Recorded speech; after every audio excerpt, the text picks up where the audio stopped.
ओम श्री परमात्मने नमः। ओम श्री परमात्मने नमः। अथ श्रीमद्भगवद गीता अथ श्रीमद्भगवद श्रीमद्भगवद्गीता ओम पूर्णमदा पूर्णमद पूर्णमिदं पूर्णमिदं पूर्णात् पूर्णमुदच्यते पूर्णात् पूर्णमुदच्यते पूर्णस्य पूर्णमादाय पूर्णस्य पूर्णमादाय पूर्णमेवावशिष्यते। पूर्णमेवावशिष्यते। ओम शांति शांति शांति।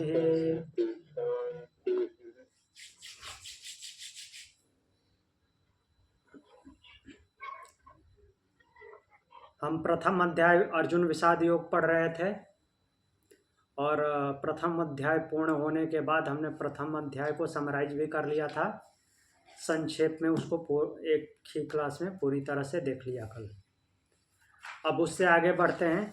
आज हम द्वितीय अध्याय पे चलेंगे जिसका नाम सांख्य योग है, जिसे कि ज्ञान योग भी बोलते हैं। सांख्य का दूसरा अर्थ होता है ज्ञान। तो आज सांख्य योग की भूमिका देखेंगे। सांख्य योग की भूमिका क्या है उसको पढ़ते हैं। देखिए, सांख्य योग कुछ इस तरह से है।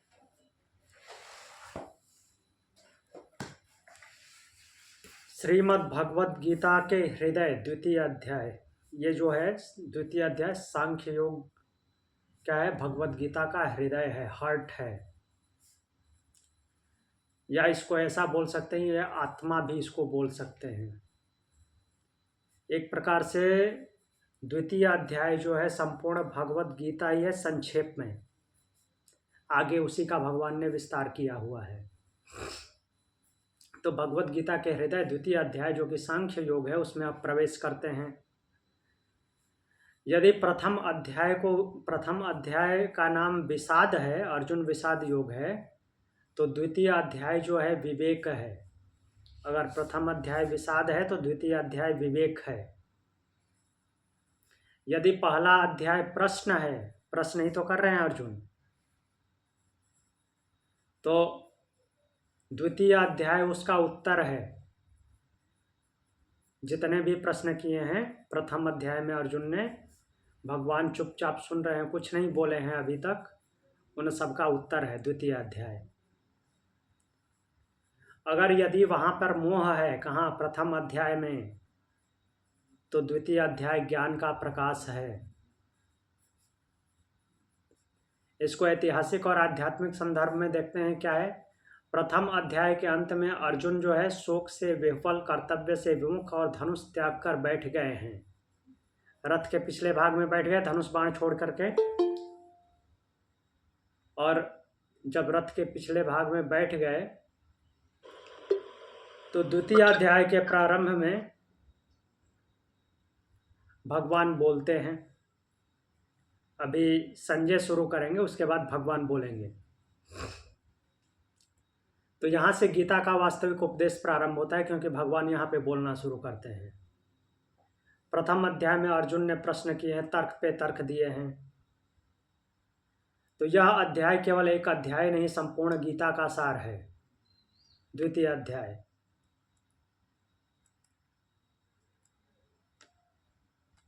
मीन्स संक्षेप में पूरी भगवद गीता द्वितीय अध्याय में भगवान ने समाहित कर दी है। आगे जो कुछ भी है इसी द्वितीय अध्याय का विस्तार है। सांख्य शब्द का जो अर्थ है वो कपिल मुनि के केवल सांख्य दर्शन से रिलेटेड नहीं है। सांख्य का वास्तविक अर्थ है, सांख्य बोल देने का मतलब ये दिमाग में नहीं ले लेना है कि कपिल मुनि का सांख्य दर्शन। ये सांख्य का मीन्स विस्तृत अर्थ क्या होता है। हाँ, कपिल मुनि का सांख्य दर्शन ये है, लेकिन वो भी सांख्य दर्शन क्या विस्तार देता है, क्या उसका मतलब है, तत्व का विवेचन करता है। सांख्य का अर्थ है तत्व की विवेचना, आत्मा और शरीर का भेद ज्ञान। और क्या करता है? नित्य और अनित्य का निर्णय, नित्य क्या है अनित्य क्या है वो सब बताता है।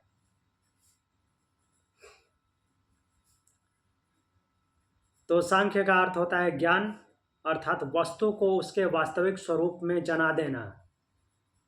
वस्तु के वास्तविक स्वरूप का ज्ञान होना ही सांख्य है। अब अध्याय कैसे डिवाइड है उसको एक बार देख लेते हैं। अध्याय की संरचना, तो यह अध्याय 4 प्रमुख भागों में विभक्त है। जो द्वितीय अध्याय 4, इसके 4 मेन पार्ट हैं। पहला पार्ट है अर्जुन का मोह। अभी अर्जुन का मोह गया नहीं, पहले अध्याय में विषाद हुआ है, लेकिन यहाँ पे भी अभी मोह बचा हुआ है। जैसे ही भगवान बोलेंगे फिर से कुछ न कुछ जागृत होगा। तो अर्जुन का मोह है 1 से 10 सूत्र में, उसमें बीच में भगवान भी बोलते हैं, बट अभी अर्जुन का मोह बना हुआ है, इसलिए उसको अर्जुन का मोह से संबोधित किया गया है। तो इन श्लोकों में भगवान का अर्जुन पर जागरण का दिव्य प्रहार तथा अर्जुन का समर्पण है। भगवान प्रहार करते हैं, मतलब कि एक प्रकार से शब्दों से आक्रमण करते हैं अर्जुन पे। फिर अर्जुन कुछ बोलते हैं शोक में और फिर समर्पण करते हैं। दूसरा भाग है आत्मा का तत्व ज्ञान, श्लोक 11 से 30 तक। तो श्लोक 11 से 30 में क्या है? इन श्लोकों में बताया गया है कि आत्मा नित्य है, शरीर अनित्य है। आत्मा की सत्ता बेसिकली स्थापित की है भगवान। आत्मा नित्य है, शरीर अनित्य है तथा जन्म और मृत्यु केवल परिवर्तन है। आत्मा की मृत्यु नहीं होती, जन्म और मृत्यु परिवर्तन है, चेंजिंग है। यहाँ भगवान आत्मा की अमरता का दिव्य दर्शन कराते हैं। तो जैसा अमरता का दिव्य दर्शन यहाँ पे है, वहाँ पे एक जगह पे कहीं भी नहीं है। फिर तीसरा पार्ट जो है वो कर्म योग का है। दूसरा भाग जो है आत्मा का तत्व ज्ञान कराते हैं, आत्मा के बारे में बताते हैं, आत्मा नित्य है, शरीर अनित्य है, जन्म मृत्यु केवल परिवर्तन है। तीसरा भाग है कर्मयोग। कर्मयोग का उपदेश करते हैं। जब आत्मा की बात अर्जुन को समझ में नहीं आती या समझना ही नहीं चाहते, जो भी बोल लीजिए, फिर भी बैठे रहते हैं, तो भगवान क्या करते हैं? उनके कर्तव्यों को दिखाते हैं। छोड़ो आत्मा परमात्मा, अपना कर्तव्य तो करोगे। तो वही कर्मयोग का उपदेश करते हैं। फिर कहाँ से कहाँ तक? 31वें श्लोक से 53वें श्लोक तक। इन श्लोकों में वो स्वधर्म पालन की बात करते हैं, स्वधर्म पालन का महत्व बताते हैं, निष्काम कर्म का सिद्धांत बताते हैं, फल की आसक्ति का त्याग बताते हैं। फल में आसक्त नहीं होना, उस फल की आसक्ति का त्याग की बात करते हैं। तो यहाँ से कर्मयोग का बीज बोया जाता है। आगे जो विस्तार है इसी कर्मयोग का विस्तार है। चौथा पाठ है स्थित प्रज्ञ का स्वरूप। स्थित प्रज्ञ होता कैसा है, उसके लक्षण बताते हैं। कहाँ से कहाँ तक? 54 से 72 तक, श्लोक नंबर 54 से 72 तक।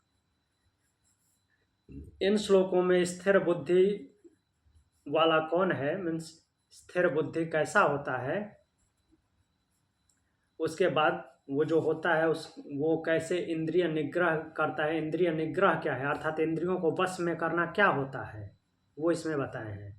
तथा समत्व क्या होता है, समभाव में कैसे जीते हैं, इसका वर्णन मिलता है। तो यहाँ पे एक प्रकार से आदर्श मानव अर्थात साधक का चित्र प्रस्तुत करते हैं भगवान स्थित प्रज्ञ में।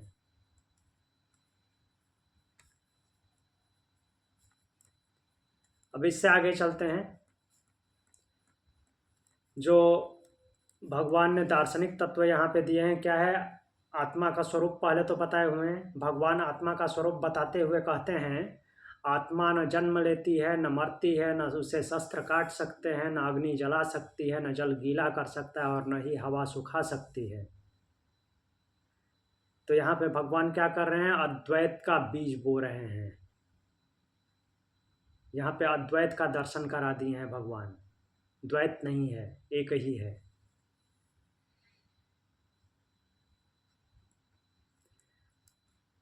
दूसरा पार्ट है कर्मयोग का सूत्र देते हैं, कर्मण्येवाधिकारस्ते मा फलेषु कदाचन। यह श्लोक केवल उपदेश नहीं देता, जीवन दर्शन कराता है। कर्म करो पर फल में आसक्ति मत रखो। फल में आसक्ति नहीं रखना है। यह निष्क्रियता नहीं है। यह श्लोक निष्क्रियता नहीं सिखाता, क्या कर्मण्य हो जाओ ऐसा नहीं बोलता, निष्क्रिय हो जाओ ऐसा नहीं बोलता है। ये सर्वोच्च सक्रियता है। सब कुछ करते हुए भी उसमें आसक्त मत रहो, उसके फल में आसक्त मत हो। फिर जो अगला पार्ट है वो समत्व योग है। समत्वम योग उच्यते मंत्र देते हैं, अर्थात सफलता असफलता में समभाव में रहना। तो ये योग का वास्तविक अर्थ है मन की संतुलित अवस्था बनाए रखना। समत्वम योग उच्यते। तो द्वितीय अध्याय जो है वो मनोचिकित्सा संवाद है। भगवान मनोचिकित्सा करते हैं यहाँ पे। यहाँ अर्जुन अवसाद में है, निर्णय लेने की क्षमता खो चुके हैं, अपराध बोध और मोह से ग्रस्त हैं। अपराध बोध ही हुआ है पहले अध्याय में। मेरे बंधु बांधव हैं, अपने ही स्वजनों को मारकर हम कैसे सुखी हो सकते हैं। अपने जो स्वजन हैं, हमारे जो धृतराष्ट्र के पुत्र हैं, स्व बांधव हैं, उनको मारकर तो हमें पाप ही लगेगा। अपराध बोध हो रहा है।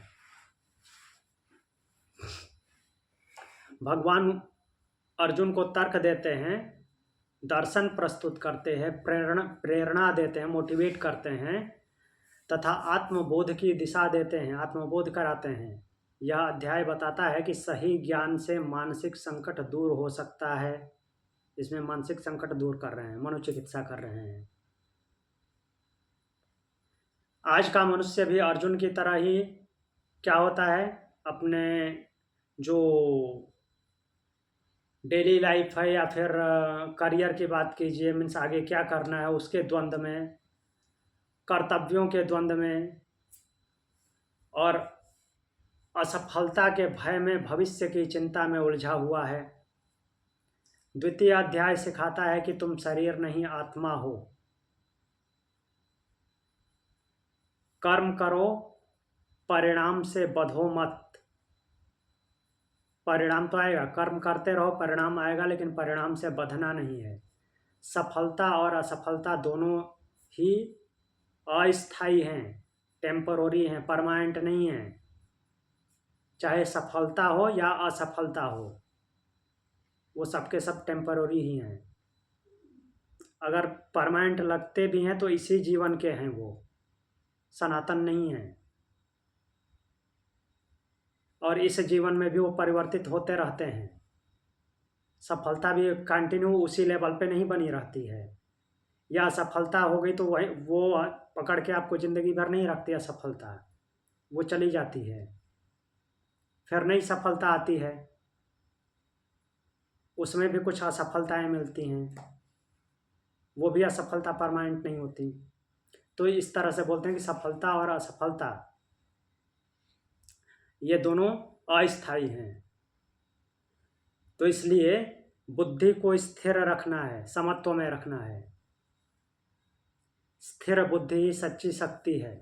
वास्तविक शक्ति स्थिर बुद्धि है, क्योंकि स्थिर बुद्धि को पता होता है कि सफलता हो या असफलता हो, ये दोनों उसी रूप में स्थायी नहीं हैं, बदलते रहते हैं।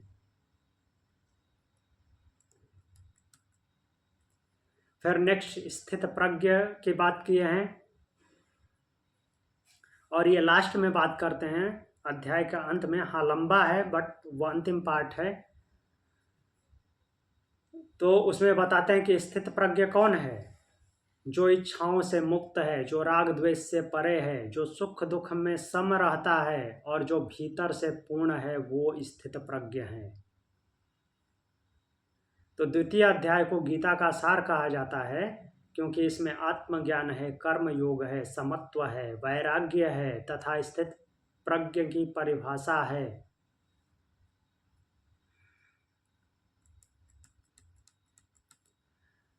तो आगे के जो सभी अध्याय हैं, इन्हीं विचारों का ही विस्तार है। ये जो दूसरा अध्याय है, इसी का विस्तार है बाकी सारे अध्याय। तो अर्जुन का विषाद ज्ञान का द्वार बन गया है। यहाँ पर जब मनुष्य टूटता है तभी वह सत्य के लिए खुलता है। द्वितीय अध्याय हमें सिखाता है कि संकट अवसर है, जो संकट आया है उसको अवसर बनाओ। मोह जो है ज्ञान का पूर्व रंग है, तो उसको अवसर बनाना चाहिए। एकदम से अपने आप को मीन्स सरेंडर नहीं करना। सरेंडर किसके लिए करना है? ज्ञान अर्जित करने के लिए।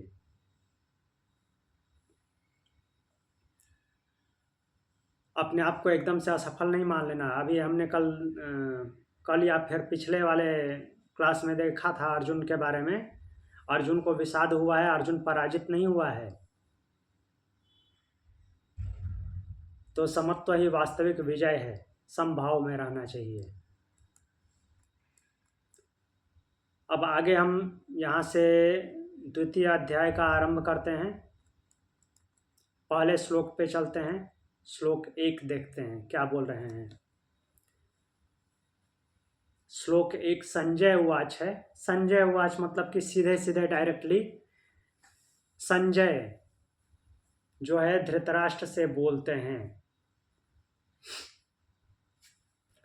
तम तथा कृपयाविष्टम अश्रुपूर्णाकुलेक्षणं विसीदन्तम् इदं वाक्यम् उवाच मधुसूदनः।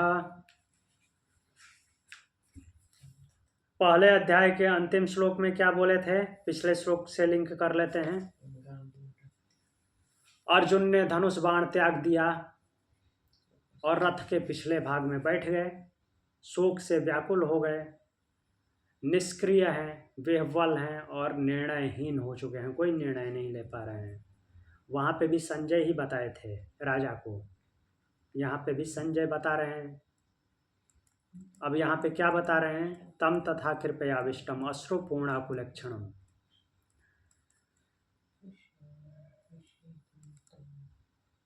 तो यहाँ पे भगवान को संबोधन के लिए मधुसूदन शब्द आया है। मधु नामक दैत्य को मारने वाले, मधु नामक असुर का संहार करने वाले भगवान ने उस करुणा से आविष्ट मीन्स करुणा से घिरे हुए, आंसुओं से भरे हुए और व्याकुल नेत्रों वाले, शोक करते हुए अर्जुन से वचन कहा। मीन्स जो शोकाकुल अर्जुन हैं उनसे ये वचन कहा। क्या वचन बोले आगे देखते हैं। तो इसको थोड़ा विस्तार से देख लेते हैं। द्वितीय अध्याय के प्रथम श्लोक में संजय उस स्थिति का सूक्ष्म चित्र प्रस्तुत करते हैं और बताते हैं कि उसी क्षण भगवान बोलते हैं, अर्थात जब मनुष्य पूर्णतः टूट जाता है तभी भगवान बोलते हैं, तभी ईश्वरीय मार्गदर्शन प्रारंभ होता है। जब मनुष्य टूट जाता है तो ईश्वरीय मार्गदर्शन प्रारंभ होता है। तो वो ऊपर वाले पे छोड़ देता है, ऊपर वाले पे छोड़ देता है तो धीरे धीरे उसके मस्तिष्क में ज्ञान का प्रकाश होता है कि आगे क्या करना चाहिए, संभलता है धीरे धीरे। तम तथा उसी अवस्था में, तथा का अर्थ है उसी अवस्था में, जैसा वह पहले वर्णित हुआ है वैसा ही, अर्थात धनुष त्याग कर बैठा हुआ, शोक से भरा हुआ और मोह में डूबा हुआ, वैसा ही है जैसे पहले अध्याय में था। भगवान उसी अवस्था में अर्जुन को संबोधित करते हैं। कृपया आविष्टम, करुणा से अभिभूत। तो यह शब्द जो है अत्यंत गूढ़ है। अर्जुन का विषाद केवल भय नहीं, वह करुणा से उत्पन्न है। भय नहीं है उसको, युद्ध में मरने का डर नहीं है। वो तो खुद ही बोल रहा है कि ये शस्त्रधारी अगर मुझ निहत्थे को मार डालें तो मैं कल्याणकारी समझूंगा, उसको कल्याण समझूंगा। वह स्वजनों को मारने की कल्पना से पिघल गया है, मैं अपने ही लोगों को कैसे मारूं। परंतु यह करुणा विवेक युक्त नहीं है, यह विवेक युक्त करुणा नहीं है, यह मोह मिश्रित करुणा है। उसका मोह बोल रहा है, विवेक नहीं बोल रहा। करुणा यदि धर्म से रहित हो तो वह दुर्बल हो जाती है। तो करुणा धर्म से युक्त होनी चाहिए, धर्म से रहित करुणा दुर्बल होती है। अश्रुपूर्णा कुलक्षणम, आंसुओं से भरे व्याकुल नेत्र वाले। यहाँ पे पर्सोनिफिकेशन हुआ है, मानवीकरण हुआ है। जो महान योद्धा अर्जुन रो रहा है, उसके नेत्र अश्रुपूर्ण हैं, मन विचलित है। यह बताता है कि वीर भी संकट में रो सकता है। ऐसा नहीं कि वीर नहीं रोता, बट रोना कमजोरी नहीं है, रोकर बैठ जाना दुर्बलता है। विषिदंतम, शोक करते हुए। तो यह क्षणिक दुख नहीं, ये गहन अवसाद हुआ है अर्जुन को। विषाद मन को जकड़ लेता है, मीन्स ऊपर नहीं उठने देता, बाहर नहीं निकलने देता, परंतु वही विषाद जो है ज्ञान के द्वार पर खड़ा होता है। उवाच मधुसूदन, लास्ट सेंटेंस है, मीन्स भगवान बोलते हैं। तो मधुसूदन शब्द क्यों प्रयोग हुआ है? मधु नामक असुर का संहार करने वाले हैं, तो संबोधित क्यों ऐसा किया गया है? क्योंकि अर्जुन के भीतर में मोह नामक असुर बैठा हुआ है, उसका संहार करने वाले हैं भगवान।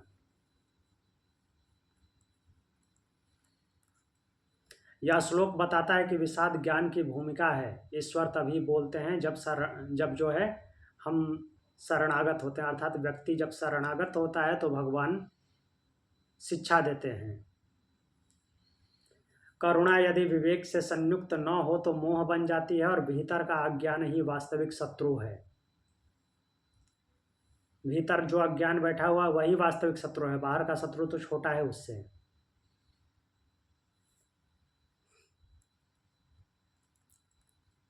तो द्वितीय अध्याय के इस पहले श्लोक का जो निष्कर्ष है ये है कि हमें विषाद से विवेक की ओर, मोह से ज्ञान की ओर और दुर्बलता से धर्म की ओर यह जो श्लोक है वो लेकर के जा रहा है। अर्थात जब विषाद है तो विवेक की ओर बढ़ना चाहिए, मोह हुआ है तो ज्ञान की ओर बढ़ना चाहिए, दुर्बलता आई है तो धर्म की ओर बढ़ना चाहिए। भगवान बोलेंगे दूसरे श्लोक में, दूसरे अध्याय का दूसरा श्लोक भगवान बोलते हैं, याद रखना है। भगवान कहाँ पे बोलना शुरू करते हैं? दूसरे अध्याय के दूसरे श्लोक से। श्री भगवान उवाच कुतस्त्वाकस्मलमिदं विषमे समुपस्थितम् अनार्यजुष्टम् अस्वर्ग्यम् अकीर्तिकरम् अर्जुन। तो भगवान अर्जुन को एकदम से हिलाते हैं। पिछले श्लोक में हमने देखा था कि अर्जुन करुणा से अभिभूत हैं, आंसुओं से भरे हुए उनके नेत्र हैं, आंखें आंसुओं से भरी हुई हैं, शोक में हैं, विषाद हुआ है। और संजय उस दयनीय स्थिति का चित्र खींचते हैं राजा के सामने। अब यहाँ पे अर्जुन को भगवान समझाते हैं और बोलते हैं, क्या बोल रहे हैं? अर्जुन को प्यार नहीं कर रहे हैं, यहाँ पे डांट लगा रहे हैं। हे अर्जुन, इस संकटपूर्ण समय में यह दुर्बलता तुमको कहाँ से उत्पन्न हो गई? यह आर्य लोगों द्वारा आचरण किया जाने वाला नहीं है, यह आर्यों के द्वारा आचरित नहीं है। आर्य मतलब श्रेष्ठ लोग। न तो स्वर्ग को देने वाला है और न ही कीर्ति को बढ़ाने वाला है, यह अपकीर्ति उत्पन्न करने वाला है। तो यहाँ से भगवान जो पहली बार उपदेश प्रारंभ करते हैं वह अत्यंत जागृत करने वाला है, हिला देने वाला है। भगवान अर्जुन के शोकावस्था को देख करके मौन नहीं रहते, अब वो उनको बोलना पड़ा। वे करुणा से नहीं बल्कि प्रबोधन से उत्तर देते हैं, अच्छी तरह से ज्ञान से उनको हिलाते हैं। तो पहला शब्द है उनका, यहाँ पे वो सांत्वना नहीं देते अर्जुन को कि कुछ नहीं होगा, कुछ नहीं होगा, ठीक हो जाओगे, ऐसा कुछ नहीं बोलते। वो विवेक का प्रहार करते हैं, ज्ञान का प्रहार करते हैं, ज्ञान के द्वारा अटैक करते हैं अर्जुन पे। कुतस्त्वाकस्मलम, यह दुर्बलता कहाँ से आई, ऐसे बोलते हैं। मानसिक मलिनता, मोह, कायरता, आत्मविस्मृति। भगवान पूछते हैं कि यह मलिनता तुम्हें कहाँ से हुई। तो यह करुणा पर प्रश्न नहीं है, मोह पे प्रश्न है। अर्जुन के मोह पे प्रश्न उठा रहे हैं भगवान। ये मलिनता, ये कायरता तुम्हें कहाँ से आई। विषमे समुपस्थितम, इस संकटपूर्ण घड़ी में, ये जो संकट का समय है, इस समय में ये मलिनता कहाँ से आ गई है। यह धर्म और अधर्म का युद्ध है, न्याय और अन्याय के संघर्ष का निर्णायक समय है। ऐसे समय में दुर्बल होना धर्म से विमुख होना है। जीवन में भी निर्णायक क्षणों में लिया गया निर्णय पूरे जीवन की दिशा तय करता है। वही स्थिति यहाँ पे है, निर्णायक क्षण है, और यहाँ पे ऐसी दुर्बलता नहीं चाहिए। अनार्य जुष्टम, अनार्य है ये, अर्थात श्रेष्ठ लोगों द्वारा आचरण किए जाने योग्य नहीं है। तो भगवान कह रहे हैं कि यह आर्य आचरण नहीं है, श्रेष्ठ लोगों का आचरण नहीं है। याद दिला रहे हैं कि तुम अपने वास्तविक स्वरूप को भूल रहे हो। अस्वर्गम, यह स्वर्ग देने वाला नहीं है, अर्थात कल्याणकारी नहीं है।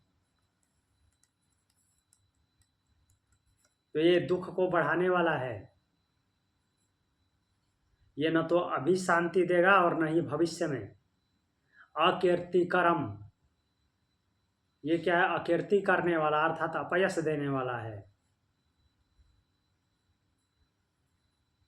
तो क्यों बोल रहे हैं, क्योंकि अर्जुन योद्धा है। यदि वह युद्ध भूमि से पलायन करे तो उसका सम्मान नष्ट होगा।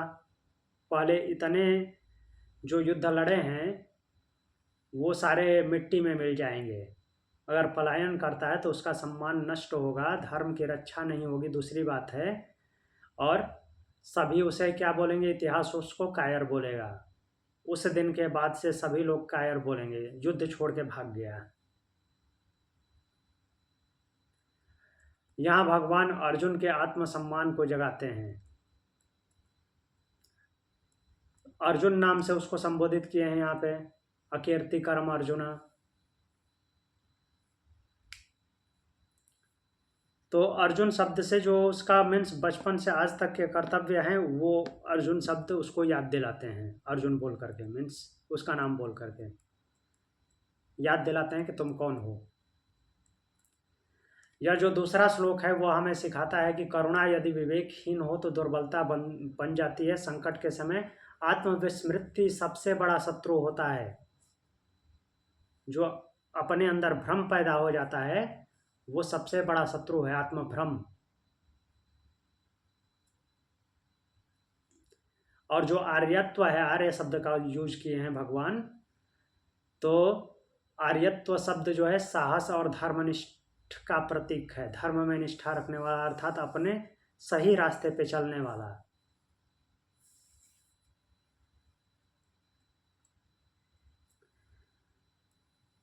तो इस श्लोक का संदेश यह है कि जब जीवन में निर्णय कठिन हो, मन डगमगाए, भावनाएं विवेक को ढक लें, अर्थात मोह विवेक पे भारी पड़ जाए, तब भीतर से स्वर उठता है। क्या है वो, कुतस्त्वाकस्मलमिदम्,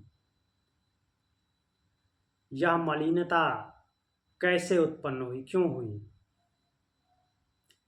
ये जो शब्द है कुतस्त्वा कसमलमिदम, जो अंदर से आता है, किस घड़ी में यह मलिनता कहाँ से आई, ये वही आत्मा का स्वर है, भगवान का स्वर है। वह हमें झकझोरता है, जगाता है। ये सही स्थिति नहीं है।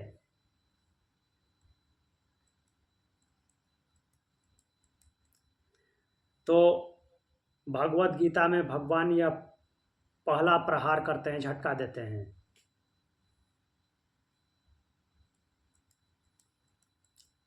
और ये पहला प्रहार किस लिए है? आत्मबल की पुनर्स्थापना के लिए। जो आत्मबल टूट गया है उसकी पुनर्स्थापना के लिए ये बोल रहे हैं। फिर तीसरे श्लोक में क्या बोलते हैं, देखते हैं तीसरा श्लोक। क्लैव्यमास्मगमः पार्थ नैतत्त्वयुपपद्यते क्षुद्रं हृदय दौर्बल्यं त्यक्तोत्तिष्ठ परन्तप। फिर बोल रहे हैं, उससे आगे बढ़ के अब बोल रहे हैं, क्या बोल रहे हैं? क्लैव्यमास्मगमः पार्थ नैतत्त्वयुपपद्यते। हे पार्थ, हर एक संबोधन कुछ बताता है, यहाँ पे उसको पार्थ बोल रहे हैं। पृथा पुत्र, बता रहे हैं किसके पुत्र हो, अपने को याद करो।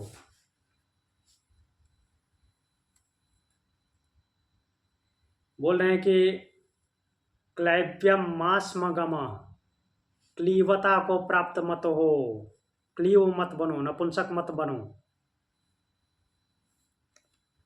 यह तुम में शोभा नहीं देता।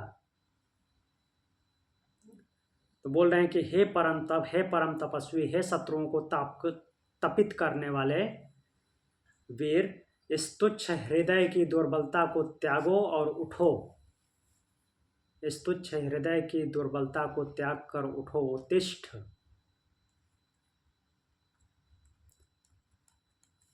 तो यह जो श्लोक है गीता का सर्वाधिक प्रेरक और जागरणकारी श्लोकों में से एक है।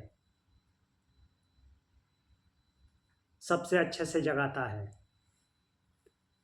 इसमें भगवान केवल प्रश्न नहीं करते, स्पष्ट आदेश देते हुए कहते हैं कि क्लीव मत बनो, नपुंसक मत बनो, तुम्हें शोभा नहीं देता।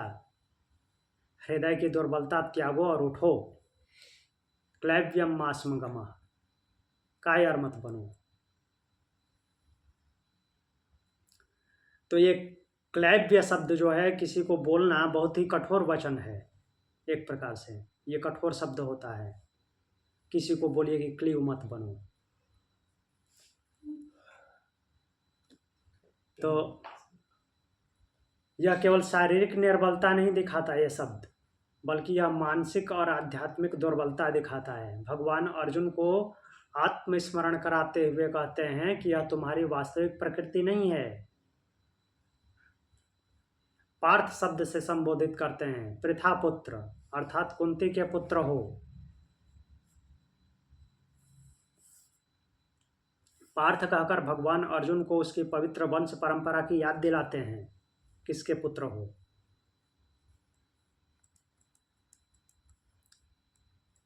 नए तत्वयुपपद्यते, नए तत्वयुपपद्यते, यह तुम में शोभा नहीं देता, क्योंकि वो महान योद्धा है, धनुर्धर है। भगवान बोलते हैं कि यह आचरण तुम्हारे योग्य नहीं, उसके आत्मगौरव को जगा रहे हैं। क्षुद्रम हृदय दौर्बल्यम, क्षुद्र अर्थात तुच्छ, छोटा। जो ये छोटी सी हृदय की दुर्बलता है, अर्थात इस दुर्बलता को बहुत बड़ा नहीं बोल रहे हैं, छोटी तुच्छ दुर्बलता। तो भगवान अर्जुन की करुणा को छोटा बोल रहे हैं क्या?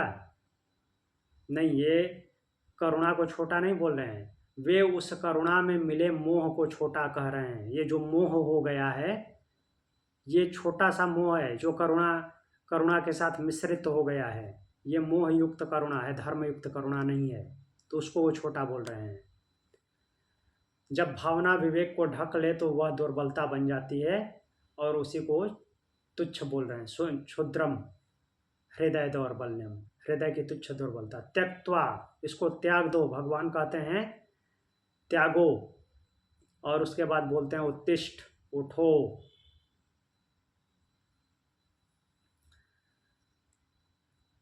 तो मोह छोड़े बिना कर्म शुद्ध नहीं होता है, तो इसलिए बोल मोह, पहले तो क्षुद्रम हृदय दौर्बल्यम बोल रहे हैं, अर्थात हृदय की तुच्छ दौर्बलता को त्यक्त्वा, त्यागो, और उत्तिष्ठ, उठो। यहाँ पे केवल शारीरिक उठना नहीं है, यह आत्मबल से उठना है, विवेक से उठना है, धर्म से खड़ा होना है। परंतप, उसको परंतप अर्थात परम तपस्वी बोलते हैं, जो जिसने इतने शत्रुओं को तप्त किया है।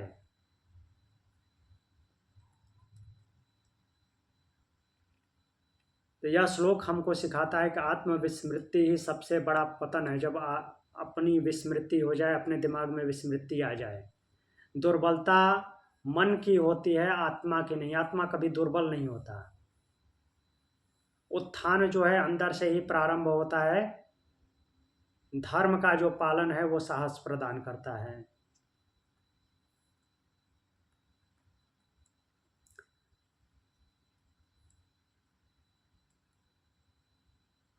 इससे आगे हम श्लोक देखते हैं। 2 श्लोक भगवान बोले और 2 श्लोक बोलने के बाद अब अर्जुन से रहा नहीं गया। इतना तर्क दिया, इतना तर्क दिया, भगवान उसको ये 2 श्लोक में खंडन कर दिए। पहले बोले दूसरे श्लोक में कि ये दुर्बलता तुम्हें इस विषम परिस्थिति में ये कहाँ से उत्पन्न हो गया, ये मलिनता कहाँ से आई, ये स्वर्ग देने वाला नहीं, कल्याण करने वाला नहीं और कीर्ति बढ़ाने वाला नहीं है। फिर दूसरे में बोलते हैं कि क्लीव मत बनो, नपुंसक मत बनो, हृदय की तुच्छ दुर्बलता को त्यागो और उठो। तो अर्जुन अब बोलता है शोक में, अभी शोक में ये विषाद में है। तो चौथे श्लोक में अर्जुन बोलते हैं, अर्जुन उवाच कथम भीष्ममहं संख्ये द्रोणं च मधुसूदन ईशुभे प्रतियोत्स्यामि पूजार्हा वरिसूदन। किसके सामने खड़ा किया है भगवान ने? पितामह भीष्म और आचार्य द्रोण के सामने। वही सामने दिख जाते हैं। अर्जुन बोल रहे हैं, हे मधुसूदन, हे मधु नामक असुर को संहार करने वाले, संख्ये युद्ध भूमि में मैं पितामह भीष्म और आचार्य द्रोण के साथ बाणों से कैसे युद्ध करूं? हे अरिसूदन, हे शत्रुओं का संहार करने वाले, ये दोनों के दोनों पूजनीय हैं, मैं इनके सामने बाणों से कैसे युद्ध करूंगा? ये इस श्लोक में ये बोल रहे हैं। भगवान ने इतने कठोर वचन बोले तो उसके उत्तर में अर्जुन फिर बोलते हैं, अपनी शंका प्रकट करते हैं, अपनी उनकी जो मूल समस्या है फिर भगवान के सामने रखते हैं। मेरे सामने आचार्य खड़े हैं, पितामह खड़े हैं, युद्ध भूमि में उनके सामने मैं बाण कैसे चलाऊंगा?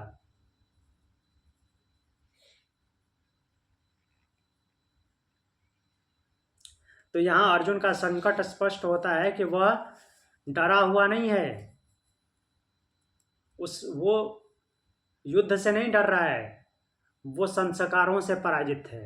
मीन संस्कार उसके सामने खड़े हैं। कैसे आचार्य पे बाण चलाऊं, कैसे पितामह पे बाण चलाऊं?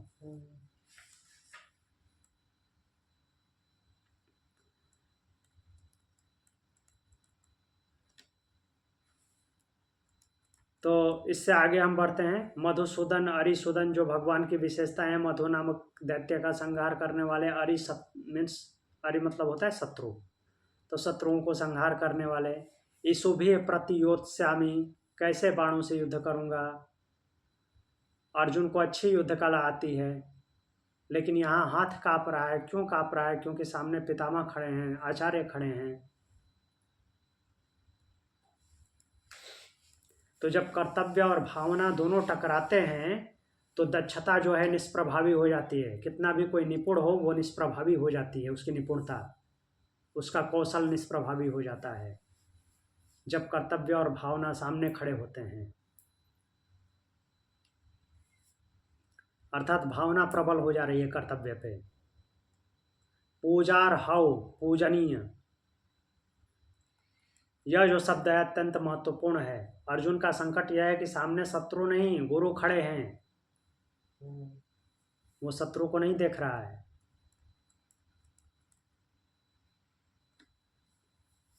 तो यह श्लोक यही सिखाता है कि धर्म इतना सरल नहीं होता।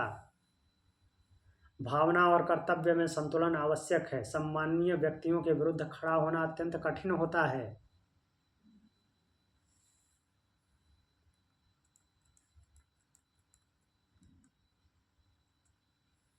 अब आगे एक और श्लोक देखते हैं।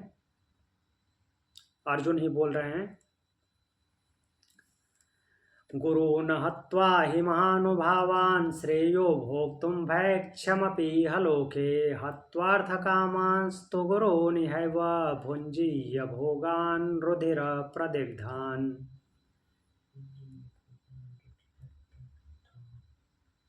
तो क्या बोल रहे हैं अर्जुन? ये जो महान गुरु और आचार्य और पितामह खड़े हैं, तो इनको मारे बिना, इनको अगर मैं न मारूं तो बिना मारे इस संसार में भिक्षा का अन्न खाना भी कल्याणकारी समझता हूं। वही पिछले अध्याय वाली बात हो गई फिर कि इनको क्यों मारना है। उससे तो अच्छा मैं समझता हूँ, मीन्स मुझे राज्य नहीं चाहिए, सुख नहीं चाहिए, इनको मारने से अच्छा है कि इनको न मार करके अगर मुझे कुछ, मेरे पास कुछ नहीं होगा तो मैं भिक्षा मांग के खाऊंगा, वो मेरे लिए ज़्यादा कल्याणकारी होगा। क्योंकि इन गुरुओं और आचार्यों को, इन गुरुओं और पितामहों को मार करके मैं क्या करूंगा? अगर जो मुझे कुछ प्राप्त होगा तो क्या होगा? इनके खून में सना हुआ होगा, इनके खून के बदले में मिलेगा मुझे, इनके रक्त से सना हुआ भोग भोगूंगा।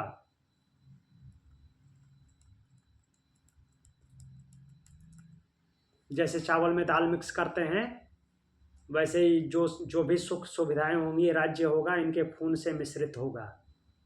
उससे अच्छा मैं समझता हूं कि इनको न मार करके संसार में भिक्षा का अन्न खाऊंगा, भिक्षा मांग के खा लूंगा। तो इस श्लोक में वो अपनी भावना स्पष्ट करते हैं कि मैं गुरुओं को नहीं मारूंगा, राज्य भोगने का कोई शौक नहीं है, भिक्षा मांग के जी लूंगा।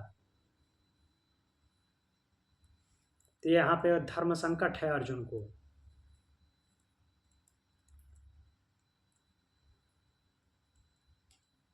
अर्थ कामान जो शब्द है यहाँ, अर्जुन अर्थ और कामना का संकेत करते हैं।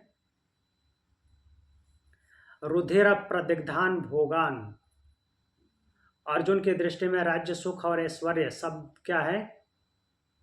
जो भी मिलेगा वो रक्त से सना हुआ प्रतीत हो रहा है, दिख रहा है आंखों के सामने। और ये क्या करा रहा है? अपराध बोध करा रहा है अर्जुन को, अपराध बोध की अनुभूति करा रहा है। तो इस श्लोक में दार्शनिक संकेत ये है कि धर्म केवल भावना से निर्धारित नहीं होता, तथा अपराध बोध मन को वास्तविकता से दूर कर सकता है। जो अपराध बोध आ रहा है वो वास्तविक स्थिति से हमको दूर लेकर के चला जाता है।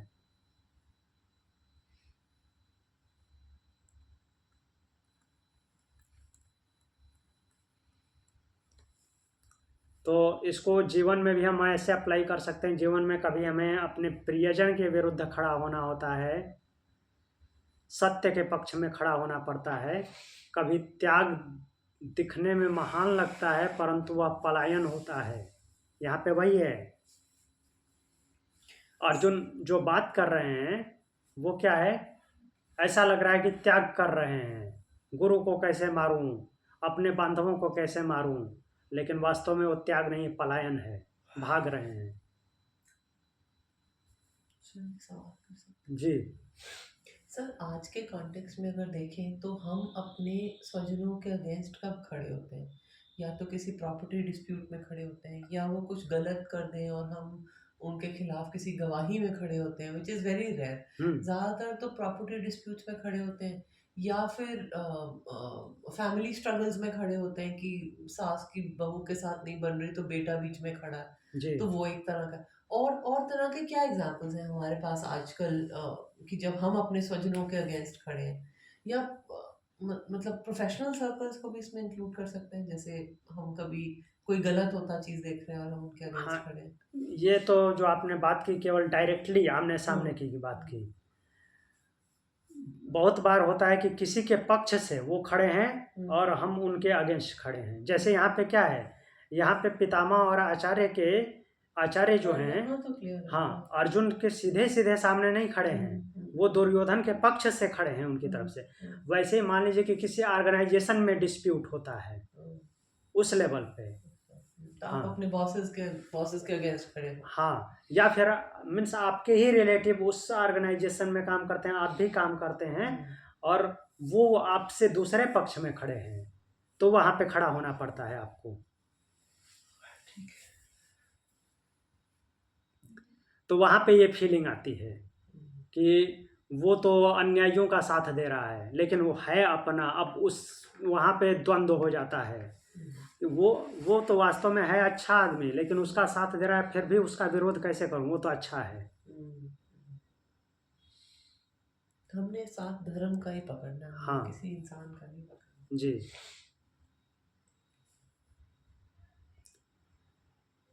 तो अर्जुन यहाँ पे यही बोल रहे हैं कि मुझे राज्य नहीं चाहिए, भिक्षा मांग के खा लूँगा। लेकिन भगवान आगे इसका समाधान बताएंगे। वो बताएंगे कि कर्तव्य से भागना इसका समाधान नहीं है, पलायन कर रहे हो आप। तो इससे आगे का श्लोक हम अगली कक्षा में देखेंगे। और अभी आगे जो नेक्स्ट कक्षा होगी वो मंगलवार को, ट्यूसडे को होगी। तो आज क्या है, वेडनेसडे है, थर्सडे से मंडे तक क्लास बंद रहेगी, ट्यूसडे को होगी। कुछ पूछना है जी? अभी अभी आपने एक बात कही ना कि कोई व्यक्ति अच्छा हो लेकिन अगर उसका पक्ष गलत हो तो भी उसका विरोध करना चाहिए। हाँ जी, आप पक्ष के अगेंस्ट खड़े हैं ना, किसी पर्टिकुलर व्यक्ति के अगेंस्ट नहीं खड़े हो रहे हैं। Okay okay. हाँ, हाँ जी, आप पक्ष के विरोध में हैं, तो जो गलत पक्ष है आप उसके विरोध में खड़े हैं। उसमें आप पर्टिकुलर व्यक्ति को नहीं देखना है, क्योंकि हमने पहले भी पढ़ा था, कर्ता कौन है, जो आदेश देने वाला है वो करता है, बाकी तो इंस्ट्रूमेंट हैं। हाँ ओके जी। हाँ।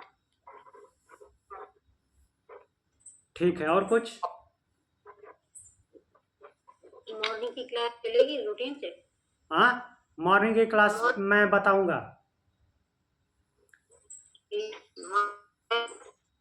तो क्लास कर पाएंगे, आगे बताएंगे। आवाज कट रही है। कल के क्लास के बारे में मैंने महक जी को बता दिया है। मैंने डाल दिया।